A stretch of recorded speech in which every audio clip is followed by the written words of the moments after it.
What's up guys? In this video we're going to see how to beat c4 from a fun recent game played between Peter Svidler against Laurent Fressinet in the Mr. Dodgy online invitational on chess24.com.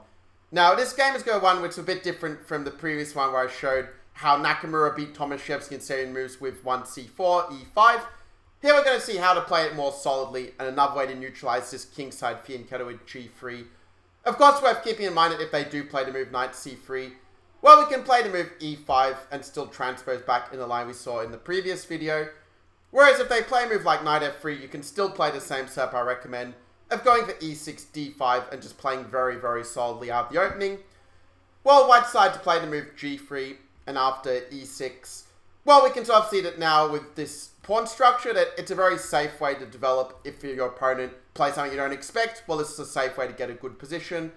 And here Svidler played something a little bit weird in the move of b3. And I think that instead of the move b3, I would probably play the move knight to f3 instead, because it's important to understand that you're actually not threatening to win the pawn on c4, because white has the move queen a4, and with this fork he does get back the pawn. That being said, this is still a very decent way to play as black, and after a move such as bishop d7, queen c4 and c5, and just playing knight c6 and just developing normally, well, that pawn giving you control of center does allow you to equalize here if black plays precisely, where moves like knight e5, getting that with queen c8, and even though you're giving up the bishop pair, you get pretty easy development, and the space and the grip over d4 does give you a very solid position in the middle game, as been shown by a lot of the world's top players. So white plays a move b3, Svidler saying, okay, I'm just going to do a double fianchetto. Actually, it's at this point that Laurent Fressinet actually missed a tactical opportunity that black could have done here. Do you see it? Are you able to improve on the play of both of these players? And while you're thinking about that position, do make sure to leave a like if you've been enjoying this video so far and if you're already learning some useful things.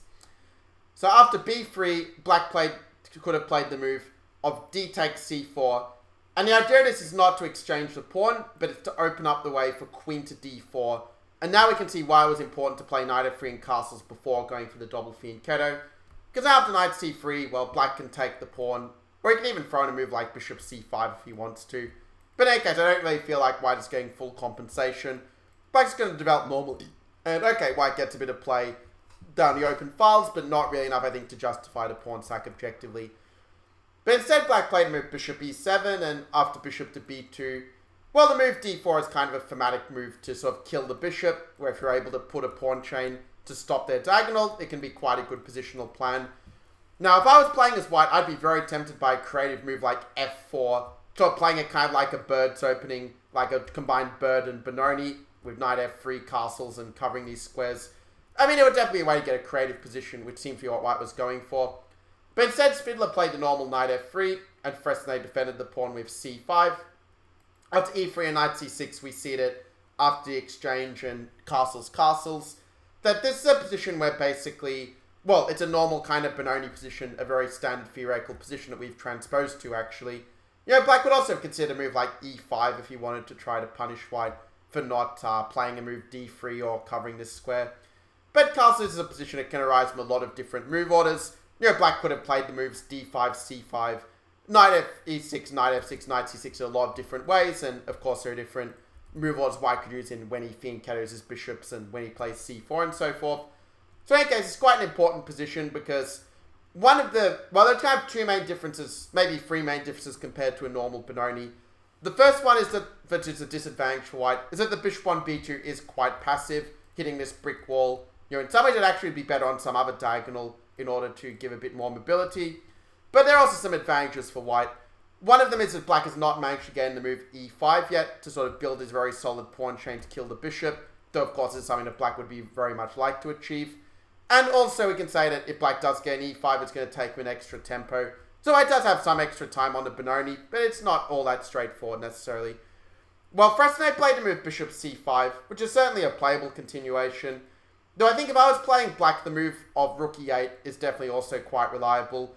And it is, you want to prepare to move bishop c5 and e5, but then if they do play knight e5, the idea is that you can then take and play to move knight to d7, because the exchange sack is not, I think, all that convincing for white, in my humble opinion.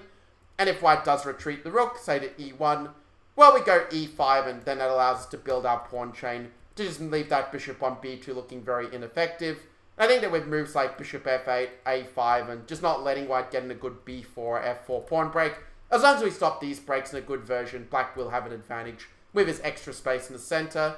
In the middle game, you'll often see a knight go to c5 as well, which can attack a pawn on d3, and also hold to the queen side in various ways. So I would recommend rook to e5 if I was playing as black, but instead we had bishop c5, and okay, after the move d3, I think that knight e5 probably works a bit better here than in the other version. But after d3, rook e8, obviously it's a position that could also have arisen had we interchanged the moves rook e8 and bishop to c5 on my suggestion. At this point, maybe the best plan for white is realizing that the bishop is really not doing much on b2, and also realizing that when you do have a space disadvantage, that it makes sense to exchange the minor pieces in order to, well, create some more room so all the pieces are not bumping each other's elbows like in a stuffy, crowded room. So then move bishop a3 would be one way to do that, where you can sort of trade off the bishop. Clear the way maybe if you're a knight to come to d2, and if you can get in b4, c5, you're usually doing quite okay in these structures as white, because white, well, it makes sense he wants to play on the side of the majority with the pawns on b4, on c4, b3, a2, and so forth. So I played knight e5 instead, but I think that kind of gives black what he wants. After knight e5, rook e5, yeah, you manage to activate your bishop at least, but after a move like queen f6, well, either the rook retreats and you get an e5, or white plays f4, and I was going to say f4 is kind of weakening, because if black could get a knight to g4 and e3, that would be quite unpleasant. But it doesn't seem to be a way for black to do this, so this might still be a reasonable approach for white, in fact, to play in this sort of creative f4, c4 way. Well, black played knight d7 instead, and after rook e1, maybe e2 is a more flexible square, but anyway, e5 was played. Knight d2, a5, and, well, black is just wanting to keep control over the position. He doesn't want to allow b4, and he's also making the way for the rook potentially swing over with rook a6 into the game. Because the bishop might seem undeveloped on c8, but it does have a useful defensive role in negating the pressure from the g2 bishop to some extent. So we saw knight to e4. Black played to move bishop to f8 at this point. And now after rook c1, we kind of see that white has a nice active position, but he kind of needs to do something with this activity. Otherwise, black will just end up consolidating and having a very nice space advantage. Black now played to move f5, which I do think is in the right spirit of the position, but I also think that could have given white some very good chances, in fact. Where, let's say if black were to play some other move, though, I think that if you play, say, rook a6, for example, white can play a move like c5 and try to even get a knight into d6 just to activate the bishops and also activate the rook. I guess you'd support it with bishop a3 and then go knight to d6. It's definitely an interesting position with chances for both sides, so it does feel like somehow white's play is a bit easier, which I guess is one reason maybe why the machine wants to throw in bishop to b4 first, prompt some move like rook e2 and then play, say, rook b8, kind of keeping the option going b5 and showing that black can also play on the queen side in these structures, given that the usual plan of going for e4, it's not going to be so easy to achieve in the short term when white has all of these pieces that are covering it at once. So in any case, after the move f5, knight d2, well, Fressinet played the move knight to c5, which I don't think was actually the best move. Like, probably a move like king h8 is a little more prophylactic. Often when you've played f5, you want to get that king off this diagonal, because you never know when some check is going to be annoying. Actually, the position after knight c5 would be a good example of that, because after bishop to d5, king h8 and knight f3, well, obviously in the Benoni, white's main aim is he wants to destroy the black center, and I think he's actually very close to doing it here. Because a move like e4, obviously the pawn on d4 is a bit of a problem there, but if you play bishop to d6 instead, well, the problem is that, well, black still has not managed to develop his queen side. I mean, I've said before that the hallmark of a very strong player is that they get their piece developed relatively efficiently, and this is not something that Fressinet has managed to do in this game. I think even a move like bishop a3 is just very annoying, where white's threatening to take that knight, and then take the pawn on e5 and just go for a monster fork on f7. And yeah, of course, black gets to make moves as well, but it's just very hard to see how you are going to defend yourself here if you're playing as black. For example, if you play queen f6 and try to overprotect everything, unfortunately loose pieces drop off, the pawn on e5 is pinned, and therefore the move knight takes d4 is just a free pawn from white. And if you play a move like knight d3, trying to get some tactics, unfortunately it just doesn't really work after bishop takes d6, because if you try to grab material with knight takes e1, white goes knight takes e5, and you just don't have a good defense to knight f7 fork. Well, I guess resigning is the only way really to avoid it at this point. So that would have been very unpleasant. I think that if Svidler had played this way, it would have been saying like how to win with c4, not how to beat c4. But instead, then we saw the move knight to f3 played, and that kind of allowed Black to start to show his ideas. After bishop d6, I mean, now Black can actually go for a plan like bishop d7, queen f6. You know, you can either play for then a b5 push and try to make inroads on the queen side, or a very long-term plan is to try to prepare the e4 break. I think with the bishop on b2, it's going to be kind of hard to get in this sort of break, but let's say, for example, if White were to play rook c2, bishop d7, bishop a3, and queen f6, I mean, if you give Black time here, Black could actually start to think about even ideas like expanding on the king side and going for attack on that flank.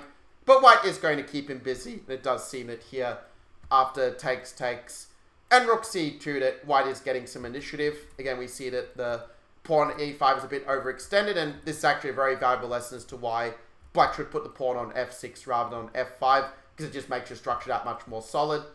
And after bishop d6, moves like c5 are giving White some initiative, because, well, the opening of the e file would be and the bishop diagonal would be very much in White's favor.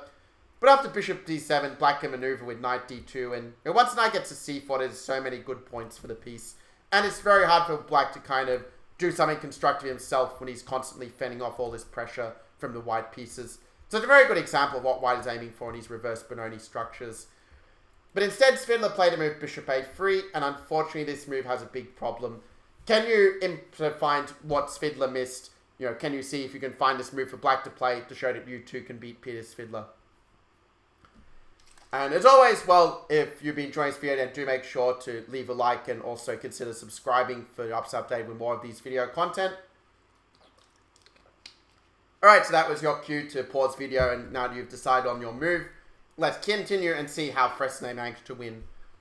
He won by playing the move knight takes d3, and now we see why it was so important for White to have thrown in this move of bishop d5 beforehand in the earlier line, because now bishop takes d6, knight e1, and knight e5 is just not coming in time, because after queen d6 and bishop d5, of course Black now has the move bishop e6, which just fends off the attack by the bishop and leaves Black a very solid amount of material ahead. In the game, White played queen takes d3, but after bishop takes a3, which actually was probably a little bit careless. I think that the move of e4 might actually be even better, just to kind of make them take and then to take on a3. This is a sort of more flexible play like this. But anyway, the game saw bishop a3, rook cd1, e4, and after queen d4. If I was playing Black, I'd probably play the move queen e7, actually. Because I think that having that c5 square for the bishop is really going to help you to take the initiative, to force their queen to a bad square. And well, in that case, I mean, he moves like just normal bishop e6, rook d8. You know, Black's got the space and he's got the bishop pair. So if he's able to complete his development, he will have a very big advantage. However, the move bishop e6 is what Fressinet played, and had White played the move queen e5 and then started to at least bring the rook into the attack, and sort of give White some counterplay with moves like knight g5 or knight d4 to harass the bishop, well, it would still be anyone's game. I still like Black with the bishop pair quite a lot, but it's still, at least the game is continuing here, and you never know what will happen in blitz. And indeed, that's sort of funny I say that, because here White made a mouse slip. He made the mouse slip move of rook to d3, and then resigned without waiting for Black's move, because obviously e takes d3 would win. Yeah, sure, this was a bit of a scrappy game, definitely not as convincing as the one that Nakamura won against Tomaszewski. Nonetheless, it wasn't really the fault of the opening, because after c4, knight f6, we saw that by playing e6, and then d5, and just playing like bishop e7 and castles, the Black gets a very solid game out of the opening, where he still has options to be ambitious and to push with d4 and c5 to get a reverse Benoni structure. And those positions definitely offer chances for both sides, where even very strong players do make a lot of mistakes with White and with Black, so it gives you a lot of opportunity to punish your opponents and to, well, get a good fighting position where the better player will win. So, as always, thank you so much for spending your time with this video. I look forward to seeing you in the next one, and good luck against the English Opening.